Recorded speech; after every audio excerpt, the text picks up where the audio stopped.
समादरणीय भक्तवृन्द, हार्दिक नमन। आज पनि यहाँहरूका समक्षमा श्री स्वस्थानी व्रत कथाको नयाँ श्रृङ्खलालाई लिएर उपस्थित भइसकेका छौँ। यहाँहरूको सल्लाह सुझाव र प्रतिक्रियाको हामी सदैव अपेक्षा गर्दछौँ। यहाँहरूले हाम्रो कार्यक्रम कस्तो लाग्दैछ र कुन ठाउँ र स्थानबाट हामीलाई अवलोकन गर्दै हुनुहुन्छ, कृपया कमेन्ट बक्समा कमेन्ट पनि गर्दै गर्नुहोला। र यहाँहरूका कुनै जिज्ञासाहरू छन् भने पनि यहाँहरूले कमेन्ट बक्समा छोड्न सक्नुहुनेछ। हामी ती जिज्ञासाहरूको सकेसम्म रिप्लाई गर्ने कोसिस गर्नेछौँ। आजको नयाँ श्रृङ्खलामा यहाँहरूलाई पुनः स्वागत छ। आउनुहोस्, कथालाई श्रवण गर्नुभन्दा पूर्व, कथालाई प्रारम्भ गर्नुभन्दा पूर्व पुष्पाञ्जली गरौँ। यहाँहरूले पनि भगवती स्वस्थानी परमेश्वरीलाई मनमा सम्झिँदै रहनुहोला। हरि ओम। यं ब्रह्मा वरुणेन्द्र रुद्रमरुतः स्तुन्वन्ति दिव्यैः स्तवैर् वेदैः साङ्गपदक्रमोपनिषदैर् गायन्ति यं सामगाः ध्यानावस्थिततद्गतेन मनसा पश्यन्ति यं योगिनो यस्यान्तं न विदुः सुरासुरगणा देवाय तस्मै नमः। श्रीमच्चन्दनचर्चितोज्ज्वलवपु शुक्लाम्बरा मल्लिका मालालङ्कृतकुण्डला प्रविलसन्मुक्तावली शोभिता सर्वज्ञाननिदानपुस्तकधरा रुद्राक्षमालाकरा वाग्देवी वदनाम्बुजे वसतु मे त्रैलोक्यमाता चिरम्। मूकं करोति वाचालं पङ्गुं लङ्घयते गिरिं यत्कृपातमहं वन्दे परमानन्दमाधवम्। नमो भगवते तस्मै व्यासायामित तेजसे यस्य प्रसादाद् वक्ष्यामि नारायणकथामिमाम्। नारायणं नमस्कृत्य नरं चैव नरोत्तमं देवीं सरस्वतीं व्यासं ततो जयमुदीरयेत्। श्री स्वस्थानी परमेश्वर्यै नमो नमः। श्री स्वस्थानी व्रत कथाको 29औं अध्यायमा अगस्त्य मुनिले विनयपूर्वक फेरि स्कन्द कुमारलाई सोध्नुहुन्छ, हे स्कन्द कुमार, हजुरका मुखारविन्दबाट सृष्टिको सारा क्रम र विष्णुका छलले महादेवजीसँग विवाह भएकी दक्ष प्रजापतिकी छोरी उमाको पवित्र चरित्र तथा दक्ष प्रजापतिकै यज्ञकुण्डमा हाम फालेर प्राण त्याग गरेर पछि हिमालयकी छोरी भएर जन्म लिएकी पार्वतीले स्वर्गमा श्री स्वस्थानी भगवतीको व्रत पूजा गरेर फेरि शिवजीलाई नै श्रीमानको रूपमा प्राप्त गर्नुभएकी अनि पार्वतीकै आज्ञाले पाताल पुगेर अश्वत्थामा ऋषिले प्रचार गरेको श्री स्वस्थानी भगवती देवीको व्रत पूजाका प्रभावले ती दुखिनी नागिनीहरू आफ्नो आफ्नो मनोरथ पूरा भएर असंख्य सम्पत्ति प्राप्त गरेर रमाएको तथा पार्वतीकै आज्ञाले मर्त्यमण्डलमा आएर सप्तऋषिहरूले ती अत्यन्त दुखिनी गोमा नामकी ब्राह्मणीलाई श्री स्वस्थानी देवीको व्रत पूजा गराएर लावण्य देश अर्थात् लुम्बिनी राज्यकी राजमाता बनाएको एवं श्री स्वस्थानी भगवतीको निन्दा गर्दा चन्द्रावतीले पाउनासम्म दुःख पाएको र अप्सराहरूको आज्ञाले यथाशक्ति श्रद्धा र भावपूर्वक स्वस्थानीको व्रत पूजा गरेकै अथवा भनौँ स्वस्थानीको व्रत पूजा गरेर त्यस पूजाका प्रभावले उनलाई आफ्ना पतिका साथमा मिलाइएको कथा श्रद्धासहित सावधान भएर मैले सुनिसकेँ। अब गोमा ब्राह्मणीका पछि मर्त्यमण्डलमा अरू कसले श्री स्वस्थानी देवीको व्रत पूजा गरेर के र कस्तो प्रकारको फल प्राप्त गरे, यसबारेमा पनि 2-3वटा अरू कथा सुन्न चाहन्छु। त्यस्ता जन पनि कोही छन् भने कृपा गरेर तिनको बारेमा बताइदिनुहोस्। भनिसकेपछि स्कन्द कुमारले आज्ञा गर्नुहुन्छ, हे अगस्त्य मुनि, गोमाका पछि चित्रवन नामको विचित्रको नगरमा बस्ने धर्मपरायण बाल विधवा सुलोचना नामकी नारीले ब्रह्माको गण्डस्थलबाट अर्थात् हिमालयबाट निस्की पहाडका गिरी गौहरा कन्दराहरू हुँदै गङ्गासँग मिल्न दक्षिणतिर हानिँदै बगेकी गण्डकी यानी शाली नदी तथा महिषासुरलाई उसको गर्दनमा समातेर गोडाका गोडा गोद्दा पृथ्वीमा भुवाङ परेर निस्केकी देवकी अर्थात् देवकी नदी अनि यज्ञकुण्डमा फाल हाली उमाले प्राण त्यागेको सुन्दा दक्ष प्रजापतिका उपर एकाएक उठेको महाक्रोधको झोकमा महादेवले आफ्नो त्रिशूल पृथ्वीमा रोप्दा त्यसबाट पुवाल परेर पृथ्वीभित्रबाट निस्केकी त्रिशूली नदी सबै आफ्नो आफ्नो बाटो हुँदै बग्दै आएर एकै ठाउँमा मिलेको त्रिवेणी अर्थात् 3 आठे चुल्ठो जस्तो बनेको र पवित्रै पवित्र पानी मिलेर अत्यन्त पवित्र भएको त्यो 3 नदीको दोभान्त नारायणको असाध्यै प्रिय स्थल बनेकाले नारायण भगवानले नै सबैभन्दा पहिले आफैलाई त्यस सङ्गममा नुहाएर त्यहाँ माघभरि मकर स्नान गर्नेलाई मरेपछि सरासर वैकुण्ठ पुर्याउने आफ्नो नारायणी शक्ति उही नै घुसाएकोले त्यहीदेखि संयुक्त रूपमा नारायणी नदी नाम पाएको ठाउँ देवघाट अर्थात् देवघट्ट अर्थात् सामान्य मनुष्यले मकर राशिभरि सूर्य रहेको दिनमा प्रयागको त्रिवेणीमा त्रिकाल स्नान गरेर स्वर्गको बास पाए झैँ देवताहरूले वैकुण्ठको बास प्राप्तिका लागि मकरभरि नै नित्य नुहाउने गरेको अनि अप्सराहरूले पनि पौष शुक्ल पूर्णिमादेखि माघ शुक्ल पूर्णिमासम्म नित्य आएर नुहाउने स्नान गर्ने गरेको त्यस्तो देवघाटको छेउछाउमै कोठी बनाएर धुनी जगाएर योगिनीको रूपमा बसेर पद्मासन कसी अनि ध्रुवले झैँ ओम नमो भगवते वासुदेवाय यो मन्त्र निरन्तर जप गर्दै तेजको सूर्यको तेजमा मात्रै टक्क अड्याई दुस्तर्क दुश्चिन्ता दुस्तृणा अनि भनौँ दुस्तृष्णा दुर्व्यवहार बेफ्वाक्का गफहरू त्यागेर 12 महिना त्यस त्रिवेणीमा त्रिकालै नुहाउने प्रत्येक वर्षको पौष शुक्ल पूर्णिमादेखि विधिपूर्वक माघ शुक्ल पूर्णिमासम्म उहिले गोमाले जस्तै गरेर नियमपूर्वक व्रतमा रही माघ शुक्ल पूर्णिमाका दिनमा स्वस्थानीको व्रतपूर्वक पूजा गरेर 60 वर्षमा 60 वटा स्वस्थानीको व्रत पूजा र त्यसै त्रिवेणीमा 60 वटा नै माघ स्नान गरेका पुण्यका प्रभावले ती योगिनी परलोक गइसकेपछि जस्तै भइन् त्यस्तै रोचक कथा कल्प र चौघडीको बयानसहित अब म तिमीलाई सुनाउँछु। तिमीले पनि ध्यानपूर्वक चित्त लगाएर कतिसम्म अन्य मनस्क भनौँ अथवा बाहिर कुनै पनि चित्त नलगाएर अथवा कति पनि अन्य मनस्क नभएर लौ सुना। हे अगस्त्य मुनि, पूर्वजन्म हुन्छ भन्ने कुरामा पूर्ण विश्वास नभइकन धर्म कर्म गर्नमा सही श्रद्धा रहँदैन। तसर्थ तिमी पहिले पूर्वजन्म हुने कारणहरू सुन। सत्वगुण रजोगुण तमोगुण मिलेका सूर्यका किरण रहने आकाशमा सत्वगुण प्रधान रहेको समयलाई सत्ययुग अनि रजोगुण प्रधान रहेको समयलाई त्रेतायुग अनि रज र तम मिलेर प्रधान रहेको समयलाई द्वापरयुग र रज र तम मिलेर प्रधान रहेको समयलाई द्वापरयुग र तमोगुण मात्र प्रधान रहेको समयलाई कलियुग भनेर भनिन्छ।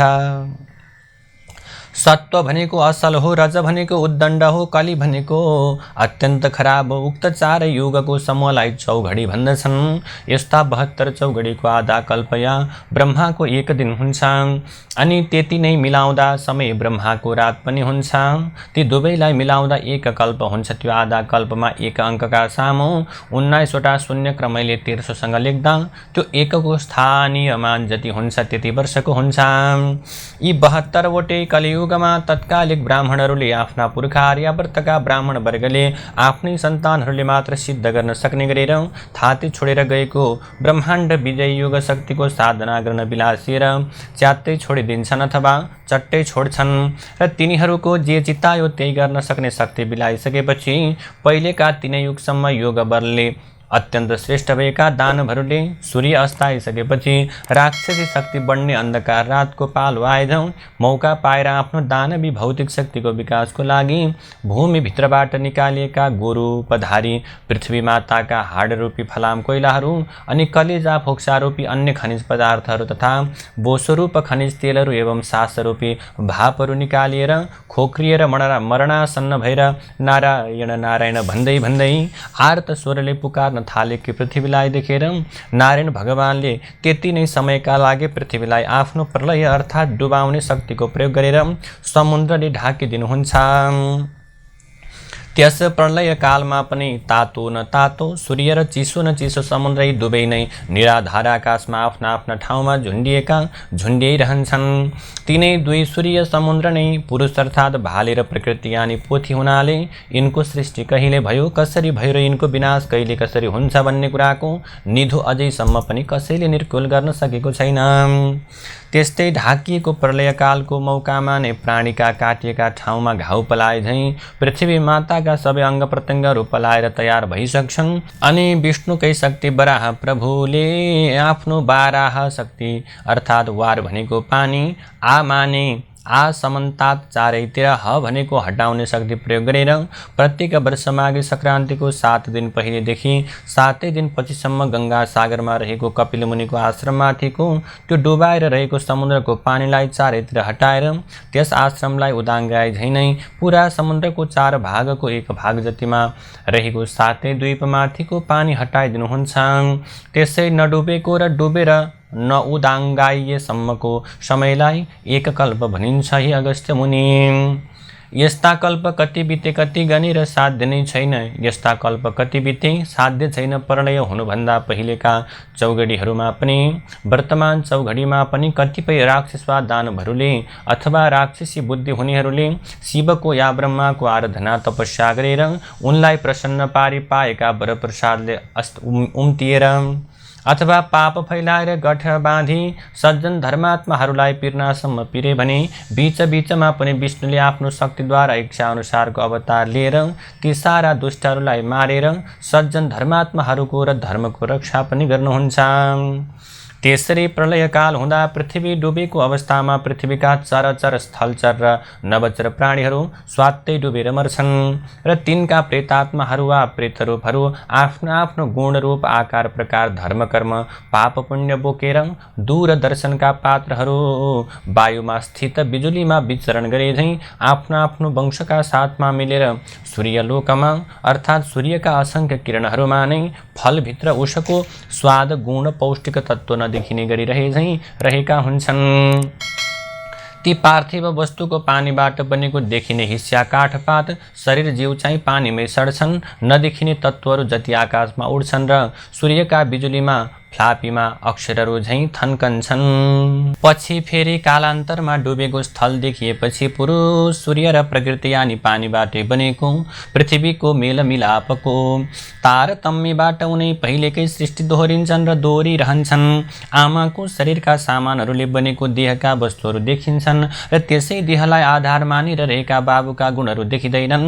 अर्थात् शरीरमा नदेखिने जति बुद्धि आदि गुणहरू बाबु सूर्यका हुन्। एकै आमा बाबु का सन्तान र एकैचोटि एकै ठाउँमा जन्मेका दुई बालक पनि भिन्न भिन्न स्वभावका भिन्न भिन्न आकार प्रकारका र कोही सपूत र कोही कुपुत्र जन्मिन्छन्। कोही पापी त कुनै धर्मात्मी, कोही पूर्वजन्मा जस्तो कर्म गरेर आफ्नो कर्मका साथै सूर्यलोकमा यानी सूर्यका असंख्य किरण रूपी लोकमा किरणकै स्वरूपमा रहेको थियो। त्यही किरणले नै बाबु बन्नेको शरीरमा वायु चढे झैँ चढेर उसको शरीरमा तातोमा चिसो अथवा भनौँ तातोमा मिलेर उसलाई असिन पसिन पारेर तताएर आमाको रगतलाई आमा बाबुको आकारमा जमाउने, जोड्नका साथै भ्रूणको विकास गरेर सञ्चालन गर्नका लागि श्वास गर्दै पलस्त परेकी आमाको गर्भमा आत्मा नामको बिजुलीको रूपमा आफूलाई सञ्चित रहेका उसका पूर्वजन्मका संस्कार र सौर बिजुलीमै रहेका काम क्रोध आदि अदृश्य गुणहरू साथै प्रवेश गर्दछन्। अनि त्यसमा रहेको स्वसिद्ध शक्तिले आमाको गर्भको विकृत रगतलाई आमा बाबुकै आकारमा जमाउने, सञ्चालन गर्ने, बढाउने, हुर्काउने, बुढ्याउने, मराउने र जहाँबाट आएको हो उहीँ पुर्याउने काम गर्छ। याद राखे कि बाबुमा चढेको त्यो किरणवासी धर्मात्मा भए पर शरीरको 7 रातसम्मको रगतमा अडिँदैन। 8वाँ रातदेखि रगतमा पापीहरू अडिँदैनन्। 14वाँ रातमा केवल महापुरुष मात्र अडिन्छन्। 15औं वा 16औं रातमा चाहिँ पुण्यात्माहरू मात्र अडिन्छन्। 17औंमा कोही पनि अडिन्नन्। पहिलो, दोस्रो, तेस्रो रातमा कोडीहरू मात्र अडिन्छन्। 4औं देखि 16औं रातसम्म पनि बिजोरमा छोरी र जोरमा छोराहरू मात्र रहन्छन्।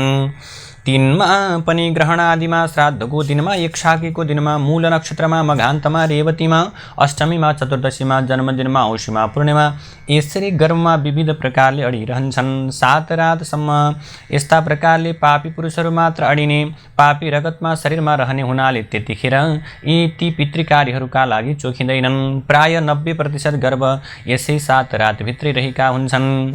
तसर्थ जहाँबाट आएको हो त्यहाँ फर्कनलाई यहाँ कस्तो कस्तो कर्म गर्नुपर्छ, पहिलेको सञ्चित अभ्यासले त्यस्तै त्यस्तै कर्म गर्छ र त्यस्तै कर्म गर्न ऊ रमाउँछ र गर्छ पनि। यसैको नाउँ स्वभाव हो। त्यसैले भिन्न भिन्न किरण लोकबाट आएका उही जातका पनि भिन्न भिन्न प्राणी वा मनुष्यको भिन्न भिन्न स्वभाव यस प्राणी जगतमा रहेको भएको हो।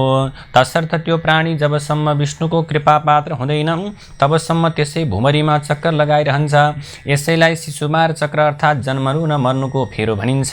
पुराणमा जति देवता र जति लोक छन् ती सबै त्यो त्यो शक्ति हुने सूर्यका विभिन्न किरण झैँ नाम हुन् भनी वेदमा बताइएको छ। अर्थात् वेदका तिनै कुरालाई पुराणमा पनि प्रस्ताइएको हो। हामी प्राणीहरू केवल सूर्यको प्रकाशलाई मात्र देख्दछौँ र तीद्वारा प्रकाशित वस्तुलाई जान्दछौँ मात्र। प्रकाश नपरेको वस्तुलाई देख्दैनौँ। प्रकाशलाई अन्धकारले छेक्दैन। निष्पट्ट अन्धकारमा आफ्ना सामुको आफ्नो हातलाई पनि हामीले देख्दैनौँ, तर धेरै टाढा बालिएको आगोलाई देख्छौँ। त्यसै कारण सूर्यका किरणहरूमा भएका शक्तिहरूलाई जान्नु नै ज्ञान हो। यस्तो प्रकारको यो ज्ञानलाई प्राप्त गर्नका लागि जसरी युवतीको युवकमा र युवतीको युवकको युवतीमा जस्ता प्रकारले प्रेम रहन्छ त्यस्तै प्रकारले आकाशभरि ढाकिरहेको सूर्यको तेजमा 12 वर्ष रहिरह्यो भने त्यो तेज हृदयभित्रै झल्कन्छ र सकल ज्ञान प्राप्त हुन्छ। यस्तो जनलाई ज्ञानी भन्दछन्। ज्ञानीलाई पापले छुँदैन। अनि यस्ता प्रकारले शिशुमा र चक्रको फेरो पनि रहँदैन। यसैलाई विष्णुको कृपा पनि भनिन्छ। हे अगस्त्य मुनि, उता पृथ्वी डुबेको बेलामा जलचर चाहिँ असङ्ख्य बढेर समुद्रमा अटाइ हुन्छन्। अघि पृथ्वीले खोक्रिएको अवस्थामा विष्णुलाई आर्तपुकार गरे झैँ अब समुद्रले जलचरको भार थाम्न सकिन प्रभु भन्दै आर्तपुकार गर्न थाल्दछन्। अनि विष्णुले आफ्नो वराह शक्ति प्रयोग गरेर पृथ्वी माथिको पानी हटाइदिएपछि त्यहाँ थुप्रिएका जलचरहरू त्यहीँ मरेर सडेर कुहेर त्यसमा बढी किराहरू पर्दछन्।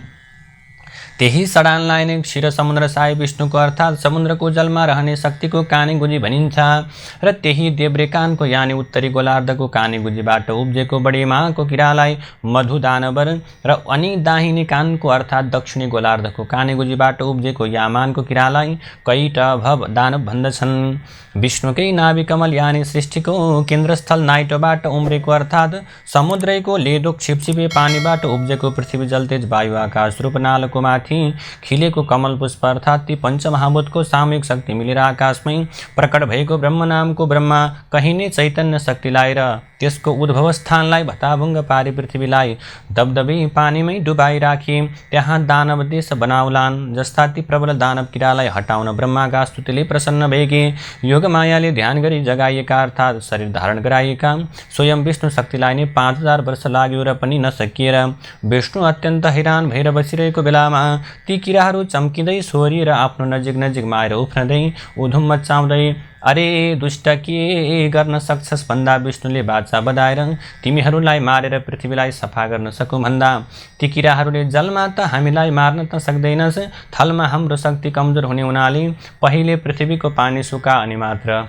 तैँले हामीलाई मार्न सक्लास् भन्दा इन्द्रलाई 12 वर्ष पानी नपार्ने आज्ञा दिएर त्यहाँको पानी सुकाएर अग्नि मात्र आफ्ना 2 काखमा अर्थात् उत्तरी गोलार्धलाई र दक्षिणी गोलार्धकालाई बायाँ र दायाँपट्टि नजिकै राखेर ती सारा किरालाई आफ्नो चक्र चलाई मारेर ब्रह्मालाई डुब्नुबाट जोगाउनु भयो। तिनै मरेर सरेका जलजन्तुका हाडखोडको थुप्रोले पहिलेका दर्के पानीले पहिरोको खिई थेप्चिएका पाडहरू चुलिए, भूमि मलिलियो। फेरि ब्रह्मा शक्तिले अघि सूर्यमा गइरहेका वंशहरू आफ्ना आफ्ना गुण स्वभाव आकार प्रकार लिएर सूर्यका प्रत्यावर्तन शक्तिले पृथ्वीमा फर्कन थाले। यसरी अचरहरू आइसकेपछि भ्यागुदोले पानी घोडाले पानी मान्छेले जलथल दुवैमा सास फेर्न र अडिन सकिने पृथ्वीमा अडिन सक्ने मत्स्यकै नामले पुकारिने जलमानुषको रूपमा पैदा भएर मानिसहरू र अरू प्रकारका प्राणीहरू पनि समुद्रकै प्राणीमा जन्म लिएर मात्स्य न्यायबाट बच्न पृथ्वीमा आएर निर्धक्कसँग रहन थाले। र पानीमै जस्तो मैथुनी सृष्टि चलाउन थाले। पृथ्वीमै जन्मथलो हुनेको पानीमा सास फेर्ने शक्ति हरायो। त्यसै उसले प्रथम अवतार प्रभु मत्स्य रूप धारणम भनिन्छ। यसैलाई नै ब्रह्माको मानव सृष्टि अर्थात् जलचरलाई थलचर बनाउने इच्छा शक्ति पनि भनिन्छ। यिनैमा पहिलेका शास्त्र ज्ञाताहरू आफ्नो आफ्नो ज्ञान लिएरै जन्मने हुनाले उनैले फेरि पहिलेका शास्त्र विद्या कलाहरू प्रचार गर्दछन्। यसै उसले सबै स्थिति पूर्वकल्पकै जस्तै कल्पवृक्ष दोहोरिरहन्छन्। जसरी प्रत्येक ऋतुमा पोहोरकै दृश्य दोहोरिरहन्छ त्यसरी नै प्रत्येक कल्पमा पहिलेकै कल्पका वस्तु चिजबीज र नरनारी तिनका आकार प्रकार गुण अवगुण ऋतुका तारतम्य उनै दोहोरिरहन्छन्। यद्यपि उग्र पाप भोग्नका लागि मात्र मानव प्राणी भूत प्रेत पिशाच आदि त्रियक योनि अर्थात् तेस्रो योनिमा अथवा तेस्रो शरीर भएका प्राणी भएर जन्मे पनि तिनमा आफ्नो आफ्नो वंशीय गुण र वंश चलाउने शक्ति हुँदैन।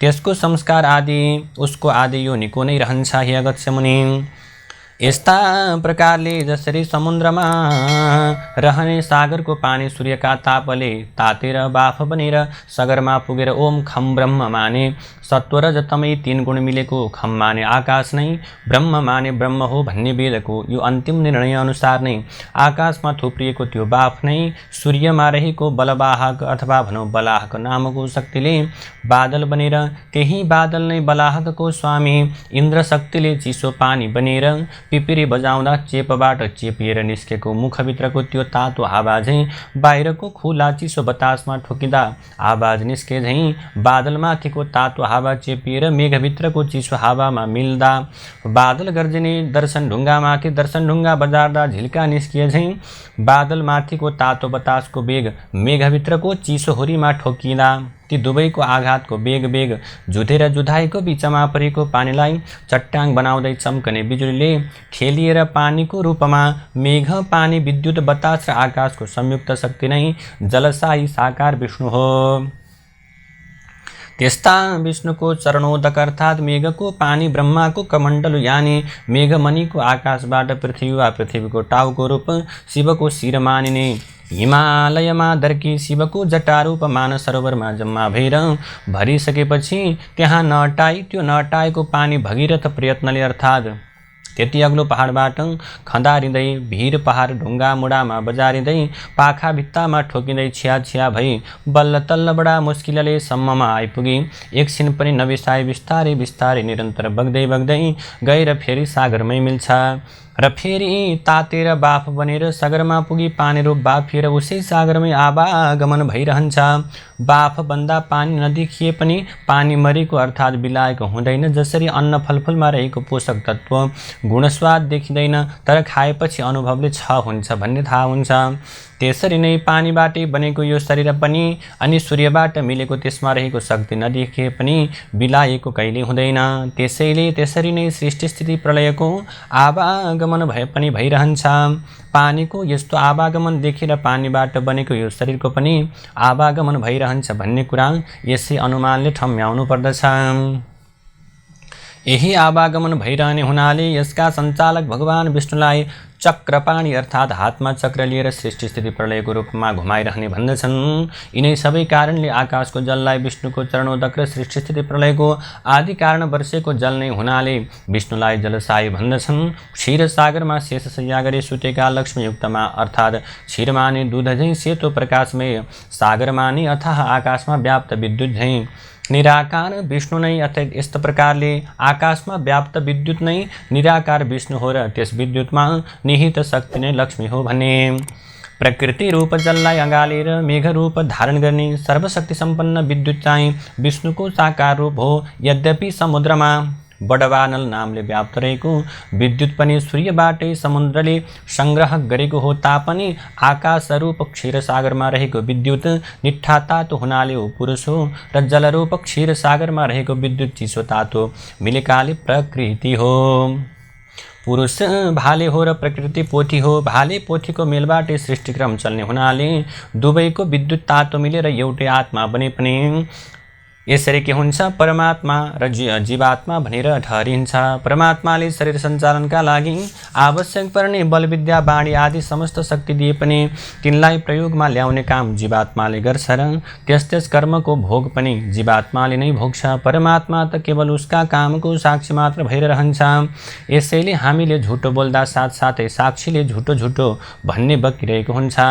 एउटै आत्मा भए पनि एकैचोटि दुई कुरा बक्न सक्ने थिएन भन्नेहरूलाई द्वैतवादी भन्दछन् र आखिर समुद्रले धारण गरेको विद्युत पनि सूर्यकै बिजुली त हो नि, जसरी अरू शक्ति दिए त्यो द्वैत शक्ति पनि दिए, ऊ दिन्छ मात्रै स्वयं भोग गर्दैन भन्नेहरूलाई एकेश्वरवादी भनिन्छ।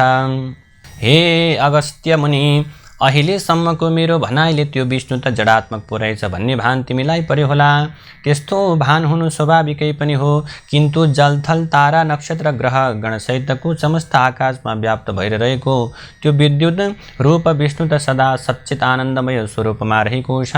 तसर्थ आफ्ना भक्तहरूले त्यो तेज रूपमा शङ्खचक्र गदा पद्म लिएका पीताम्बर पहिरेका मनुष्य आकारको रूपमा ध्यान गरे या स्तुति प्रार्थना आर्तपुकार गरे पनि आफूमा हरेको चित्तमा नै चैतन्य शक्तिद्वारा भक्तले चिताए जस्तै प्रत्यक्ष रूप धारी भक्तहरूको आपत्ति टारिदिनुहुन्छ, आशीर्वाद दिएर दुःख हरिदिनुहुन्छ। कुनै दुष्टले धर्मको नाश गर्न तम्स्यो भने इच्छा अनुसारको रूपधारी त्यसलाई निभाइदिनुहुन्छ।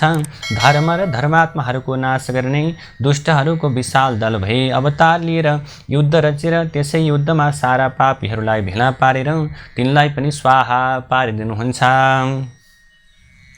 आफ्नो सदा ध्यान गर्ने भक्तहरूलाई उमाथि आइपरेका आपद विपदबाट रक्षा गरिदिनुहुन्छ। कहिले काहीँ लहड चल्यो भने साधारण रूपधारी धराई लक्ष्मी या गङ्गा या सरस्वतीका साथमा रमण पनि गर्नुहुन्छ। उहाँका यस्ता लीलाहरूको बखान गरेर साध्य नै छैन। भगवानका यिनै सबै लीला र मनुष्यहरूमा भिन्न भिन्न स्वभाव तथा गतिविधि एवं उनको विचारधारा हुनु नै पूर्वजन्मका अनुमानको कारण हो। यिनै सबै कुरा नै हुन् पुनर्जन्म हुने कारणका प्रत्यक्ष विवरणहरू। त्यस्तै प्रकारले यसरी हे अगस्त्य मुनि, तिमीले पूर्वजन्म हुने कारण सुनिसक्यौ, जान्यौ पनि। त्यसै कारण अब सुन, यस मर्त्यमण्डलमा गोमाका बाद श्री स्वस्थानीको व्रत पूजा विधिपूर्वक गर्ने सुलोचनाको आख्यान म तिमीलाई बताउँछु। अहिले यतिखेर चलिरहेको कल्पलाई पद्मकल्प भन्दछन्। यस कल्पको यो 28औं चौघडीको अन्तिम युगको प्रथम चरण चालु छ। यसभन्दा 11औं चौघडी पहिले अर्थात् 18औं चौघडीको त्रेतायुगको अन्त्यममा अथवा भनौँ अन्तिम चरणमा हिमालय प्रान्तको पहाडी प्रदेशको दक्षिणी भागमा रहेको नारायणी नदीको पूर्वपट्टि भएको चित्रवन नाम गरेको राज्यका शासन सुरसेन सिंहका नाम गरेका राजा थिए। उनको नाम सुरसेन सिंह थियो। तिनको राजधानी नारायणगढ नामको नगर थियो। राजधानीमा भव्य बजार थियो। राज्यका अरू सबै ठाउँमा पनि राम्रा राम्रा बजार सजिएका थिए। गाउँहरूमा किसानहरू र कालीगढहरू रहन्थे। किसानहरू खेती किसानी गर्थे भने कालीगढहरू राज्यका जनताहरूलाई चाहिने सरसामान बनाउँथे। राजधानीबाट केही पूर्व त्यतिखेर सुन्दरपुर नाउँ गरेको बजारको वरिपरि रहेका 8-10 गाउँमा यजमानी गर्ने पुरोहित बाजे तुलसीराम आचार्य नाम गरेका गाउँले पण्डित थिए। उनी हँसमुख मिलनसार परिआउँदा अरूलाई सकेको सघाउने, चतुर्मासाभरि गाउँवासीलाई पुराण सुनाउने अनि वैशाख पुरुषोत्तम कार्तिक एकादशीका महात्म्यहरू पनि तिथि महिनामा वा तिथिहरूमा बताउने, तिथिव्रतहरूको उद्यापन तथा पूजापाठ अनि श्राद्ध न्वारन व्रतबन्ध विवाह आदि पनि शुद्धसँग विधिपूर्वक गराउने, परिआउँदा सप्ताह पनि भन्ने अनि हात हेर्ने, कुण्डली हेर्ने, चिनाटी पनि लेखिदिने तथा यसरी के गर्ने झारफुकको काम पनि गर्ने एवं राम्रो प्रकारले घरेलु ओखती पनि गरिरहने उनका यजमानहरूका अत्यन्त प्रिय पात्र थिए। तिनकी मनोरमा नाम गरेकी धर्मपरायणा पत्नी थिइन्। उनले 2 छोरा मुनि छोरी पाइन्। ती छोरी असाध्यै राम्री थिइन् र तिनका हेरिरहौँ जस्ता आँखा हुनाले सबैले उनलाई सुलोचना भन्दथे। ती सानैदेखि शीलवती थिइन्। उनी 12 वर्षकी भइसकेपछि उनका बाबुले उनको विवाह कर्म नारायणीकै डिलमाथि नै बनेको भव्य मन्दिरका अथवा भनौँ त्यो भव्य प्रकारको मन्दिर सिद्धिविनायक नामका गणेशजीका पुजारीका लायक गुणी छोरा श्रुतधरका साथमा गरिदिए।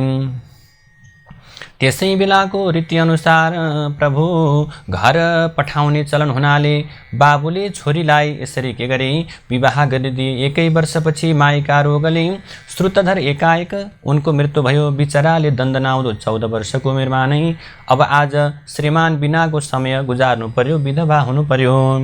घरकाले पनि अत्यन्त हेला गर्न थाले। भाउजूहरूले पनि चाकर्नी बनाए अथवा नोकर्नी बनाए। छर छिमेकीले पनि अनेक नाना तरहका कुरा गर्न थाले। सेतो सारी लगाएर बालकै छोरीलाई बाहिर भित्र गरेको देख्दा बाबुआमा अत्यन्त प्रिय र अत्यन्त दुखी हुँदै गए। यस्तो परिस्थिति देखेर अझ भविष्यमा आइपर्ने गतिविधि विचारेर यसरी अनेक भूबल सहेर नाना भातीका टुकसो सुनेर मर्नैका लागि दिनहरू बिताए। काल पर्खनु भन्दा त किन म कल्याणकारी भगवान विष्णुको तपस्या गरेर भावी जन्म नसुधार्ने भन्ने मनमा सोचेर एक दिन मौका पारेर उनले आफ्नो मनको तर्क वितर्क आमालाई भनिन्। आमाले बाबुलाई सुनाइन्। तब बाबुले यसो मनमा विचार गरेर छोरीको विचार त ठिकै हो भन्ने ठानेर उसको इच्छा पुर्याइदिने तारतम्यमा लागे। तब त्यो कुरा यजमानहरूलाई भनेर गण्डकी देवकी त्रिशूली नदी मिलेर त्रिवेणी भई नारायणी बनेको दोभान र पहाडको भित्तामा बाढी नपुग्ने ठाउँमा पानीको सोता नजिकै पारेर एउटा कुटी र एउटा लामो कटेरो बनाइदिए। त्यसपछि उनको रक्षा र सेवा अनि हेरचाहका लागि 7वटा विधवा महिलाहरूलाई उही उसै कटेरोमा राखेर छोरीलाई पनि कुटीमा बसाली। यजमानहरूलाई भनेर ती सबैलाई खानपानको सारा बन्दोबस्त गरिदिए।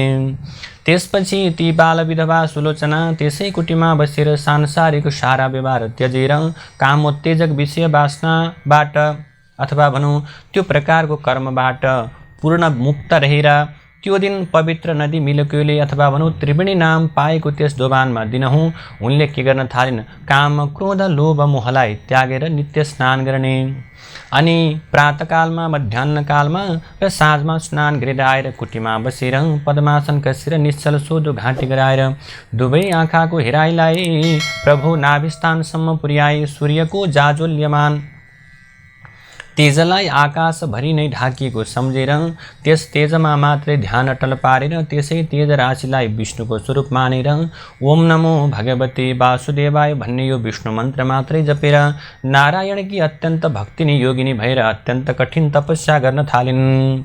उनी त्यहाँ सधैँ असल आचरणमा रहन्थिन्, कहिले कसैको खराब प्रकारको सङ्गत गर्दैनथिन्। ध्यानमा तल्लीन रहेको बेलामा को आयो को गयो भन्नेसम्म पनि उनलाई पत्तो रहँदैनथ्यो। आफ्नै शरीरमा रहने सधैँ नरकतिरै जाने बाटामा मनलाई दौडाइरहने अनि काम क्रोध लोभ मोह मदमात्सर्यलाई उक्साउने अथवा भनौँ उक्साउने काम गरिरहने दुष्ट इन्द्रियहरूको बसमा उनी कहिल्यै पनि पर्दैनथिन्।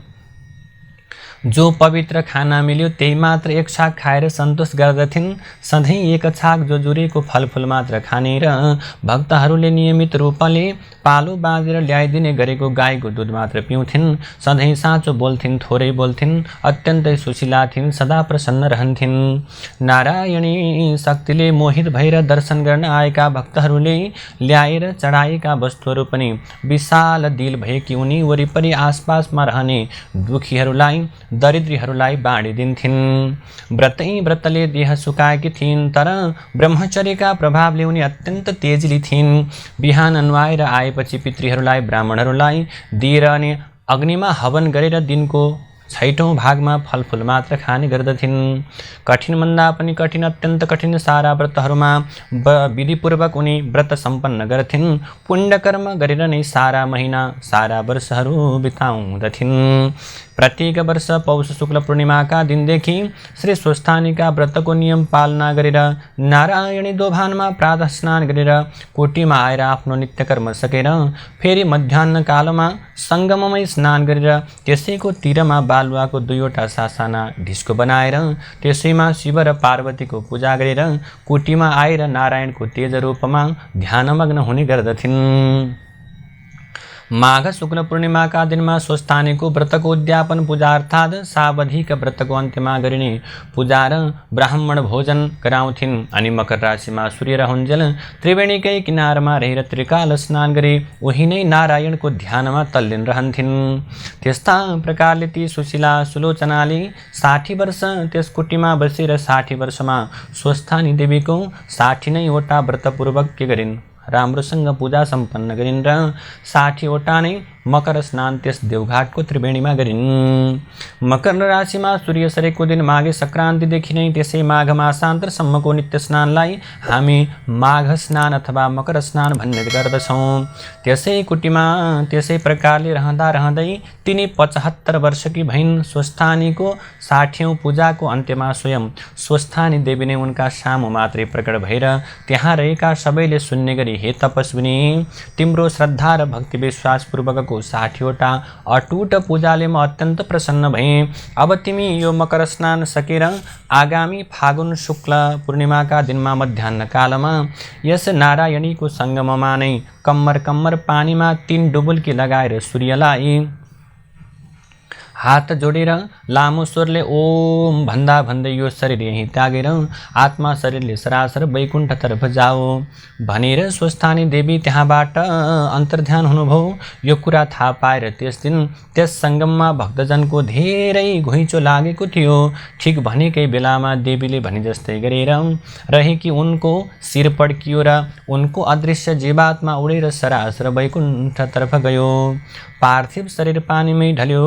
भक्तजनहरूले उठाएर किनारामा ल्याएर सुताएर साराले फुल अर्पेर पूजा गरे अनि खलियोको चिता बनाएर त्यसमाथि त्यो मृतदेहलाई राखेर सबैले मिलेर आफ्ना घरबाट ल्याएका पाथी घिउहरू त्यो शरीरमाथि खनाएर एउटा भक्तले दागबत्ती दियो र सोही भक्तले दशगात्र क्रिया पनि गरिदियो तथा नियमपूर्वक बरखी बारेर बरखी पनि गरिदियो। त्यसपछि तिनै भक्तपुत्रकी आमाले नै त्यस आश्रमको नाउँ नारायणी आश्रम राखेर त्यहीँ त्यसै गरी रहन लागिन्। भक्तहरूले सुलोचनाको स्मृतिको लागि साधु सन्त तीर्थयात्री विद्यार्थीहरूका लागि त्यहाँ सदा व्रत राखिदिए। यस्ता प्रकारले हे मुनि, गङ्गा र सागरको सङ्गमस्थल आश्रममा मकर सङ्क्रान्ति, यस्ता प्रकारले गङ्गा सागरमा समुद्रमा डुबेर रहेको कपिल मुनिको आश्रममा मकर सङ्क्रान्तिको 7 दिन पहिलेदेखि 7 दिन पछिसम्म आश्रममाथिको समुद्रको जल पछि हटेर आश्रमस्थललाई नै छोडिदिन्छ र कपिल मुनिको आश्रम पानीबाट बाहिर पोखरको जस्तै देखिन्छ।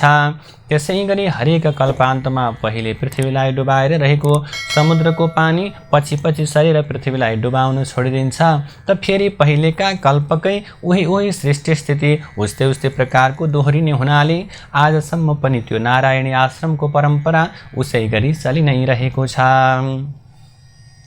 यस्ता प्रकारले हे अगस्त्य मुनि, जब ती तपस्विनी सुलोचनाले देहत्याग गरिन् तब उनको जीवात्मा तत्काल वैकुण्ठ धाम पुग्यो र श्री स्वस्थानीको आशीर्वाद र विष्णुको प्रसन्नताले गर्दा पद्मा नाम गरेकी अप्सराको रूपलाई धारण गर्यो र विष्णुले आफ्ना इच्छाशक्तिले तयार पारिएको सबै ऐश्वर्यले भरिभराउ भएको नयाँ स्वर्गपुरीमा सकल सुखभोग भोग्दै 40 वटा युग अर्थात् 10 चौघडीसम्म त्यही नै रहिरहन्। त्यो स्वर्ग यसै शरीरका आँखाले देख्नका लागि जस्तै दूरदर्शक स्थानबाट विशेष कृत्रिम बिजुलीद्वारा अन्तरालको नदेखिने व्याप्त बिजुलीमा फ्याँकिएको अनि अदृश्य रूपमै त्यहाँको प्राकृतिक बिजुलीमा अदृश्य रूपले अनेक भएर फैलिएको दर्शक स्थानबाट फ्याँकिएको दृश्य जतासुकै देख्नलाई अर्कै यन्त्रको र विशेष बिजुलीको खाँचो पर्दछ। त्यस्तै अन्तरालको बिजुलीमा अदृश्य रूपमा अथवा त्यो प्रकारले रहेको त्यो स्वर्गलाई देख्नलाई पनि तपस्याले आफ्नै शरीरमा उपार्जन गरेको दिव्य दृष्टि चाहिन्छ।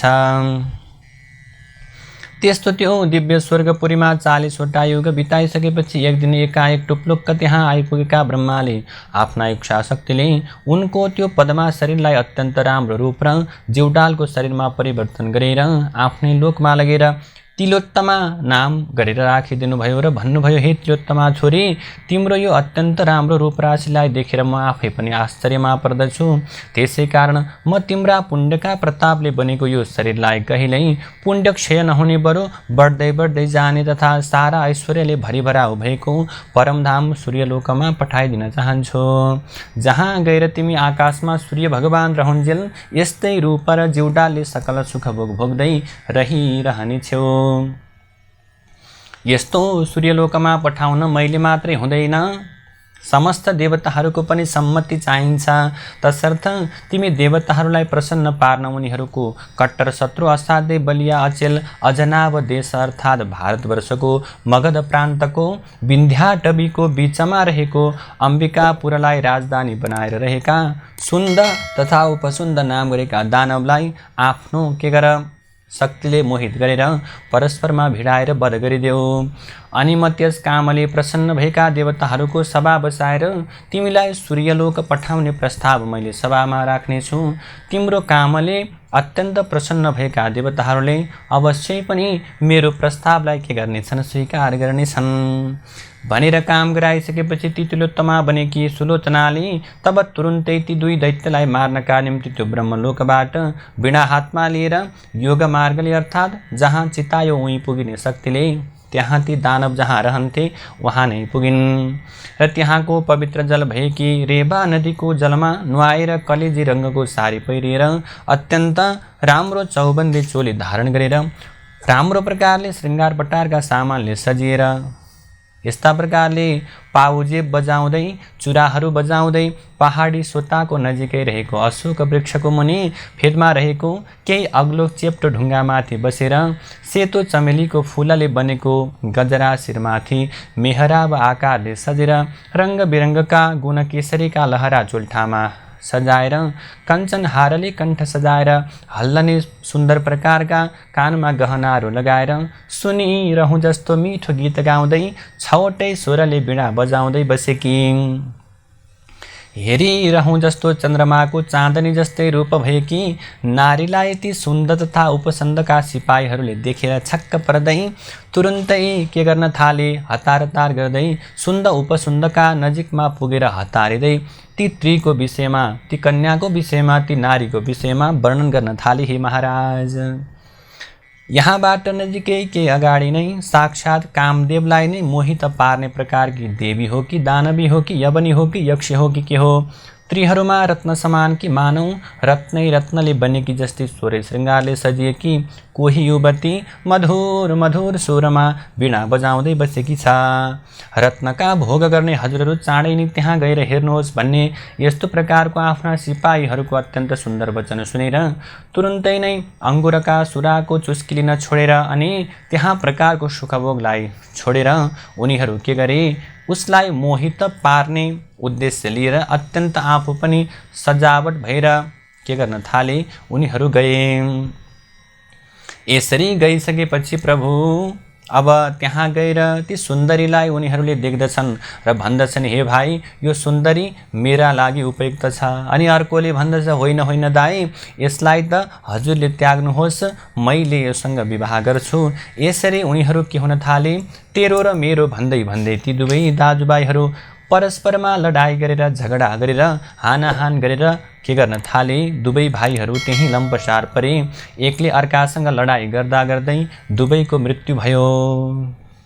त्यसपछि ती तिलोत्तमा पनि देवताहरूको कार्यलाई सकेर अथवा भनौँ त्यो प्रकारको कर्मलाई पूर्ण गरेर झलझल झल्काउँदै आकाश मार्गले ब्रह्माको पुरमा आइन्।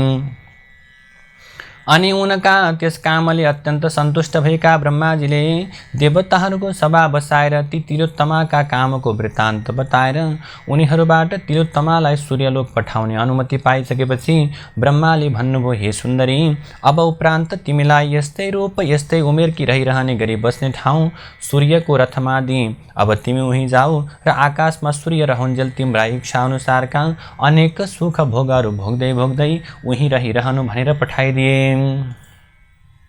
तसर्थ कल्याण चाहनेले समयको सदुपयोग गर्नुपर्दछ।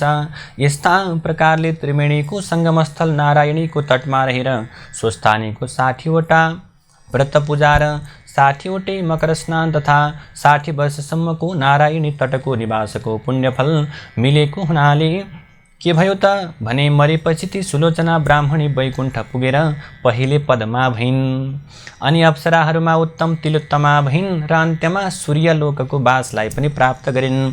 आज पनि उनी उही नै छन्। अरू पनि जसले सुलोचनाले जस्तै गरेर त्यो व्रत नियम पालन गर्ला उसले के गर्नेछ उस्तै प्रकारको पुण्यफललाई प्राप्त गर्न सक्नेछ। त्यसै कारणले हे अगस्त्य मुनि आफ्नो कल्याण चाहने मनुष्यले जसरी तसरी जे गरेर भए पनि वैकुण्ठवास प्राप्तिका लागि श्रद्धा विश्वासपूर्वक नारायणीको सिरानमा रहेको देवघाटको त्रिवेणीमा माघ महिनाभरि बसेर मकर स्नान गर्ने गरून्।